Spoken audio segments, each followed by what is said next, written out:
자, 우리 요 정과정이랑 오늘 한림별고까지 하면 우리가 이제 배울 수 있는 고려가요 관련된 작품들, 고려시대의 가요 작품들은 모두 끝이 납니다. 자, 그 다음 이제 한시를 배우게 되는데, 자, 일단 우리 제목이 정과정, 또는 정과정곡이라고 부르는 작품이고요. 자, 요게 좀 특이한 게 정서라고 작가명이 정해져 있거든. 자, 근데 우리가 앞에서 배웠던 모든 고려가요들은 작가가 없어요. 작가가 없어. 자, 그러면은 요 작품이 또 특이한 요소들이 좀 많기는 해. 자, 어쨌든 이 제목을 먼저 보면은 이 정과정 할 때 과정이라고 하는 말이 정서라고 하는 요 사람이 고려시대 문인이거든. 자, 고려시대 문인인데 이 사람의 일종의 호라고 보시면 돼요. 자, 우리 또 다른 이름 앞에 보통 이런 말이 붙죠, 그죠? 그래서 과정, 정서 뭐 이렇게 부르거나 할 것 같은데, 자, 그러면 제목이 자기 이름이란 말이야, 그지? 우리가 제목이 이은호야. 그러면 어때? 은호의 삶을 다룬 노래일 가능성이 높겠다, 그지? 자, 그러면 우리가 이 정과정곡을 이해하기 전에는요, 자, 먼저 뭘 아셔야 되겠다? 자, 이 정서의 삶을 좀 보셔야 되겠다. 자, 이 고려 문인인 정서는요, 억울하게 유배를 간 적이 있어. 자, 요때 당시에 왕이, 고려 시기에 의종이라고 하는 왕이 있는데, 이 왕의 이 왕의 완전 본인 자기의 의견은 아니었겠지만은, 이 옆에 여러 명의 간신들이 붙어 있었나 봐. 자, 그래서 이 간신들이 정서를 모함을 한 거죠. 자, 그래서 결국 임금님의 결정으로, 이 정서가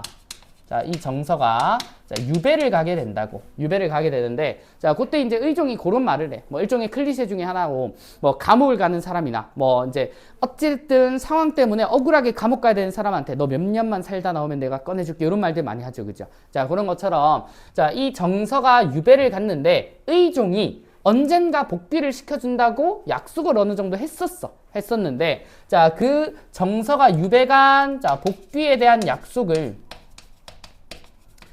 어겼다라고 얘기를 하는 거야. 결국 관직에 한 20년 뒤에 복귀는 한다고는 하는데, 평소 약속, 이전에 약속했던 그 날짜는 지켜지지 않았다라고 얘기를 합니다. 그러면 정서 입장에서는, 되게 억울할 거야. 애초에 유배를 간 게 내가 잘못이 있어서 간 게 아니기 때문에, 정서 입장에서라면 의종이나 아니면 간신들에 대한 어떤 원망의 감정이 들 수밖에 없다고. 그게 요 시에서도 드러나고요. 이 정서의 유배간 당시의 마음을 굉장히 직설적으로 표현하고 있는 노래이기도 해. 그리고 요 친구는 고려가요라고 얘기를 했었는데, 우리 앞에서 고려가요 수십 번 했잖아, 그지? 이 고려가요는 뭐 삼음보라든지, 아니면 후렴구라든지, 아니면 송축이라고 해서 나라나 임금에 대한 찬양의 내용, 이런 것들을 넣는다라고 하는데, 요 작품을 고려가요라고 부르는 이유는 정서가 고려 사람이라서 그렇지 삼음보를 지켜서 후렴구를 넣어서 송축의 내용이 있어서 고려가요인 건 아니야. 이 세 가지 요소가 모두 없지만 고려가요인 거는 맞습니다. 그러면은 여기서는 후렴구가 없기 때문에 요 한 11줄 정도가 실제 그냥 노래 가사들이기 때문에 전부 다 해석이 되어야 되겠죠. 그죠? 요 배경을 알고 우리가 읽기 때문에 요 작품이 그렇게 어렵지는 않을 겁니다. 먼저 시의 첫 구절을 보면 네 동그라미 치고 화자 표현이죠. 화자인데, 일단은 요 화자는 뭐 맥락상 정서 본인으로 보입니다. 근데 내가, 이게 님은 임금이 되겠죠. 임금인 의종을 얘기를 할 텐데, 지금 내가 임을 뭐 하고 있냐? 그리워하고 있어, 그리워. 그리움을 지니고 있다라고 하는데, 이 친구가 억울하게 유배를 갔고, 그 유배를 결정한 건 왕일 텐데, 왜 왕을 그리워하죠? 라고 하는데, 이 그리움은 기본적으로 신하가 가지고 있어야 될 감정이 맞아. 아무리 이 임금이 싫고 원망스러워도 임금이랑 일단 떨어져 있는 상황이라면 그리울 수밖에 없다고. 그럼 이 그리움이라고 하는 감정을 느끼고 있다라고 하는 것 자체로 임과 화자는 지금 현재 떨어져 있다라고 보시면 되겠죠. 그리고 이 상황이, 밑에 보세요. 산접동새, 난 이슷하도 하여이다 라고 합니다. 이 나라고 하는 화자와, 누가 비슷하다라고 지금 얘기를 하냐. 접동새가 비슷하대요. 우리 접동새는 김소월의 시에서도 여러 번 봤었던 소재이기도 한데, 고전 작품에서는 항상, 한이나 슬픔의 정서를 대비하는 감정이인물로 많이 쓰이죠. 물론 이 접동새가 감정을 느끼고 있지는 않지만, 그걸 유추가 가능해. 이 경우도 우리가 감정이입이라고 잡습니다. 자, 그럼 결국 이 접동새가 느끼고 있는 슬픔과 한이, 자, 내가 님에게 느끼고 있는 그리움과 일치되기 때문에 감정이입의 소재로 써요. 자, 그리고 이제 비슷하여이다라고 한 다음에, 자, 그 다음, 자, 줄을 보면, 아니시며 거칠으신 달 아으라고 합니다. 자, 아니시며라고 하는 말이 아니며, 거칠으신이라고 하는 말은, 자, 내가 거짓이 없다는, 이제 말은, 거짓인 줄은 이라고 하는 말인데, 자, 내 유배 온 상황이, 자, 전부 다 거짓이다라고 하는 요 말은, 자, 내가 굉장히 결백하다라고 하는 말이랑 똑같은 거야. 자, 그래서 결국 아니시며 거칠으신 달이라고 하는 말은 내가 결백하다는 것은, 자, 누가 알고 있대요? 밑에 보면 잔월효성이 알고 있다라고 합니다. 자, 잔월효성이 알아시리다라고 하는 말이 나오는데, 자, 여기서 잔월이라고 하는 월은 달이고, 자, 이 성은 별이야. 자, 그러니까 달과 별은, 하늘에 떠 있는 달과 별은 내가 이 결백하다라고 하는 것을, 자, 알고 있는 대상이다라고 해. 자, 근데 내가 결백함을 알고 있다라고 하는 요 대상은 요 의종이나 간신을 말하는 게 아니고요. 자, 그냥 말 그대로, 자, 천지신명이라고 해서, 자, 하늘에 있는 신만큼은, 자, 제 결백을 다 알고 계실 겁니다라고 얘기를 해.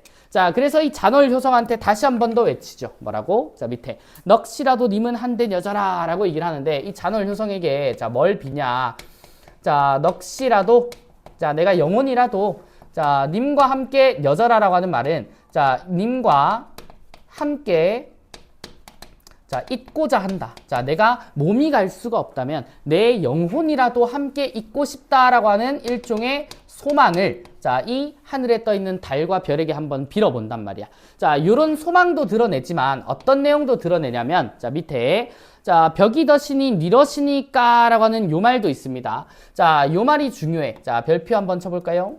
자, 벽이 더시니, 자, 뉘러시니까. 자, 요거 일종의 의문형 표현이야. 자, 뉘러시니까 할 때 뉘는 누구야, 누구? 그러면 누구십니까? 라고 하는 말인데, 자, 여기서 벽이 더시니라고 하는 말은, 자, 현대어로 우기던 사람이란 뜻이야.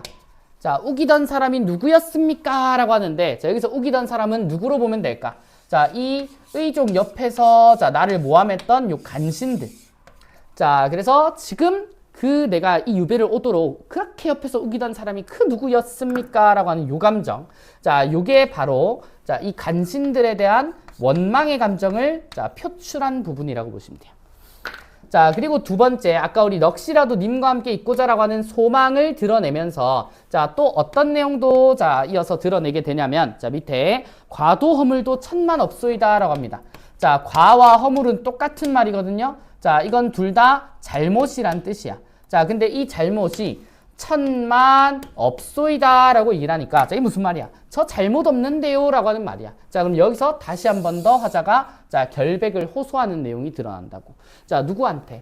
자, 지금 들어줄 사람이 없으니까, 자, 하늘에 떠 있는 달과 별에게, 자, 저는 넋이라도 님과 함께 있고 싶어요. 자, 그리고 저는 잘못 진짜 없어요. 자, 이렇게 고백하고 호소하는 이런 내용을 가지고 있어.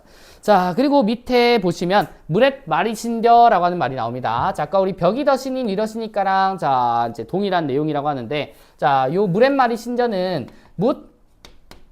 자, 사람들의, 자, 말입니다 라고 하는 말이야.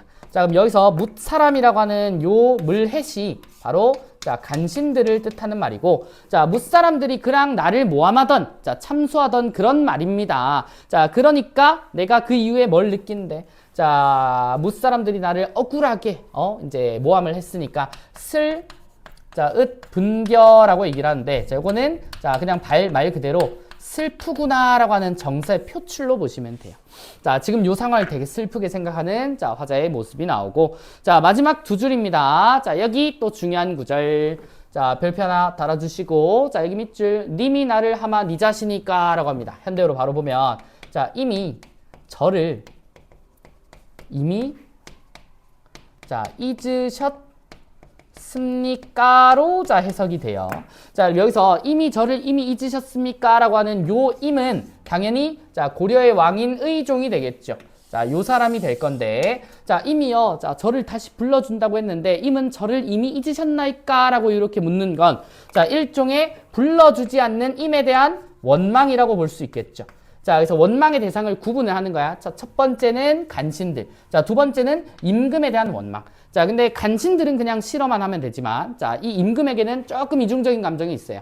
자, 나를 유배 보내서, 자, 다시 복귀시켜주겠다는 약속을 지키지 않은 것에 대해서는 원망을 하지만, 그래도 임이랑 떨어져 있어서 너무너무 그립다라고 하는 건, 자, 이제 가지는 마음일 수 있다고. 요거는 이제, 임금을 섬기던 신하의 마음이기 때문에 뭐 당연지사라고 보시면 되겠죠. 자, 그 다음, 마지막, 자, 요 구절 또 의미가 있어요. 자, 마지막이, 어디로? 자, 아소니마로 시작이 되죠. 자, 아소님하. 자, 도람 들으셔. 자, 괴오쇼셔라고 하는 자 말이 있습니다. 자, 먼저 여기서 자, 아소니마라고 할 때 아소의 네모 한번 쳐보시면 자, 요 작품의 갈래를 또 이제 암시할 수 있는 부분 중에 하나인데 자, 이 아소가 감탄사에 해당이 돼요. 감탄사에 해당이 되고 자, 아까 우리 무사람들의 말입니다랑 자, 스르분결을 마치 한 구절로 생각을 해준다면 자, 요 시가 10줄짜리 시가 될 수도 있는 여지가 생기거든. 자, 이게 무슨 말이냐면 우리가 시를 끝낼 때 이렇게 감탄사로 마무리를 하는 갈래가 있었어요. 자, 이게 어디서 우리 등장을 했냐면 찬기파랑가나 제망매가에서 봤었던 자, 우리 10줄짜리 19채 향가의 특징이란 말이야. 자, 그래서 이 작품이 향가라는 게 아니고 향가의 영향을 자, 받았다라고 보는 게 맞는 거야. 자, 그래서 향가의 영향을 받은 이 고려가요를 자, 명칭상 뭐라고 부르냐면 자, 향가 계열의 향가계 자, 고려가요라고 불러요. 자, 향가계든 아니든 어쨌든 고려가요인 건 똑같지만 자, 작품의 일부분에 감탄사로 시를 마무리하는 시상을 집약시키는 자, 이런 감탄사 편이 등장한다는 게 향가와의 연관성을 보여주는 거야. 자, 그럼 마지막 요 구절이요. 자, 님하 도람 들으셔 괴오셔셔라고 하는 말에 자, 이 괴다라고 하는 말은 우리가 사랑하다라고 하는 말로 보이시고 자, 도람 들으셔는 돌아오셔서 자, 이런 말인데 자, 님에게 임금에게 빌어요. 자, 임금에게 자, 저를 다시 돌려보내 주셔서 예전처럼 사랑해 주십시오라고 하는 자, 소망을 다시금 얘기를 해보는 자, 본 목적은 요거야. 다시 돌려보내서 예전처럼 사랑해 주십시오라고 요구를 하는 자, 그리고 중간중간에 결백을 호소하는 요런 문학이다라고 보시면 되겠습니다. 자, 정과정곡은 요렇게 정리를 하면 완벽하고요. 자, 뒤에 문제 한번 풀어줍시다.